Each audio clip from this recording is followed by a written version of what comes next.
Magandang hapon mga ma'am sir. Yan. Santa Ignacia tayo. Farm. Napakagandang farm din to. May sukat na 19,963 square meter. Ito po yung way niya. Papuntang Barangay Road. Tutok sa Barangay Road. Ito mayroong bodega. Parkingan ng sasakyan. Pwedeng bilaran ng palay dito sa pathway niya. May kulungan ng kambing. May fish pan. Tara, mga magustuhan nyo ito mga sir, may mga kulungan ng baboy. Along irrigated siya. So, tara po, tingnan natin dito. Farm. Napakagandang farm.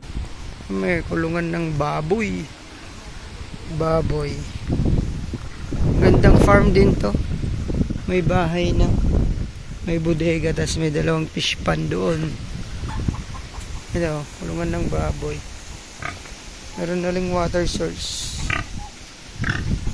Ito yung bahay. Pero kailangan na rin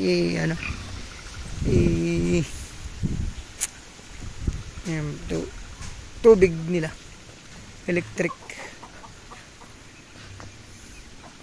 Along irrigated siya. Along Barangay Road. Pero kulungan ng pato. Ito meron na ring tirhan, no? May reservo pa.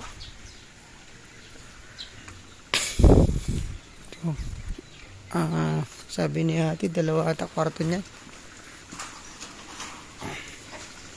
Pero i-renovate. Ano lang. Palitada. Malaki din. Dito po sa bayan po ng ano to. Santa Ignacia. Ayan, 6,000 yung natatamnan ng gulay, palay, tsaka mais. Andun po yung 2 fish pan. Ito yung dating swimming pool na pwede siyang ulit. Pero magandang resort po ito. Ito may mga atis. May mga fruit bearing trees. Meron pa siyang mahogany. Tapos may nakita po akong mga nakita po akong rambutan. May mangga din sila. Mango. Tapos ito, naging kulungan na ng kambing yung yung tambayan dati pag nagsiswimming. Naging na siya. Tapos andun po yung mga mangga. Mas maganda dito pag dito po gumawa ng tulay kaysa umikot pa doon. Ito totok na dito eh. So ito magagamit ko sa pagpapatubig pagka first saka second crop. Tapos third crop meron naman siyang riling tubo, mga deep well. 1, 2, 3 4, 5, 6, 7, 8, 9, 10. Mahigit 10 ang mangga. Tapos yun, lalaki ng mahogany po. Tingnan natin yung 2 fish pan. So pwede siyang gawing farm resort, farmhouse. Pwede po. Tapos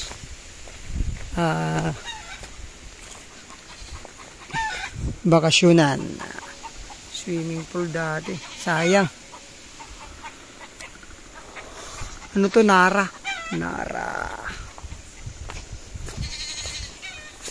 Malapit din sa Santa Ignacia po to, sa bayan. Siguro masa 15 to 20 minutes drive.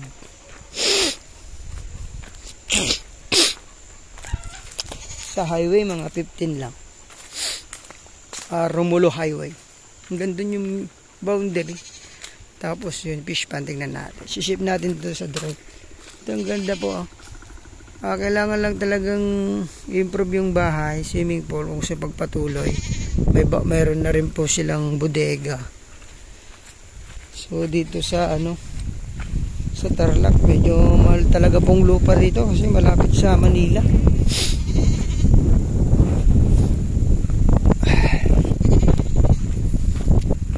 Ito may mga kalamansi siya. Ayun, deep fill nila. Tignan natin mamaya.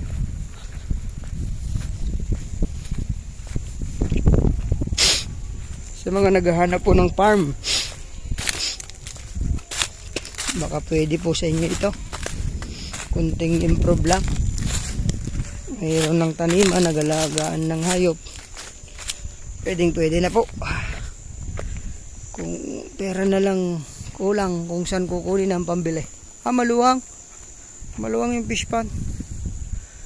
Kahit 20 finger lengths kaya po yan. Malalim kasi. Opo.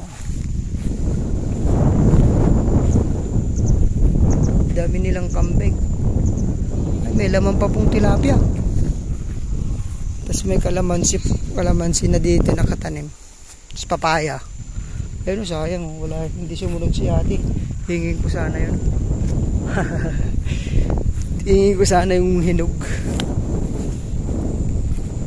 Irrigated yung ating tinitignan. Pwede pang gumawa ng palagay ng kubo po dito. Kubo. Tapos yan, mamingwit tayo dito. Wow, ang ganda. Umikot din yun. Irrigation. So,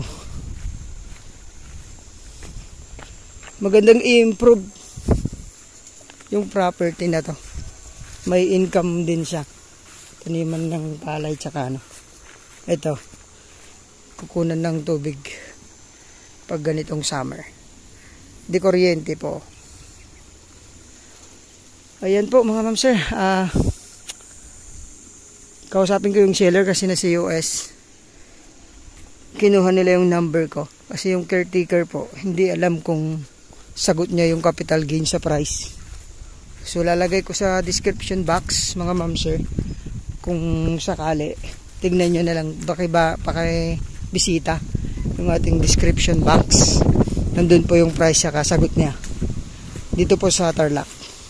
Santa Ignacia, Tarlac. Ayun, from Tiplex, exit tayo ng Hirona. Drive dito mga 15 to sabi natin 20 to 25 minutes papunta rito. Ayan, magandang bakasyunan mga ma'am sir. Ayan, dami nilang gansa. Kumpleto, kambing, gansa, pato, manok, kumpleto sila. Ang laki ng kambing nila. So sana magustuhan nyo to. Paliparan ko ng drone. Try natin kasi mahangin.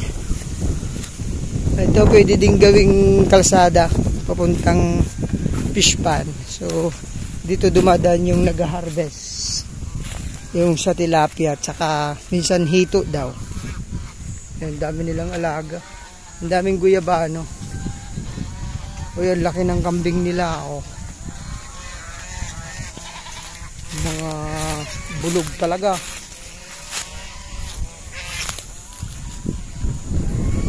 Laki po ng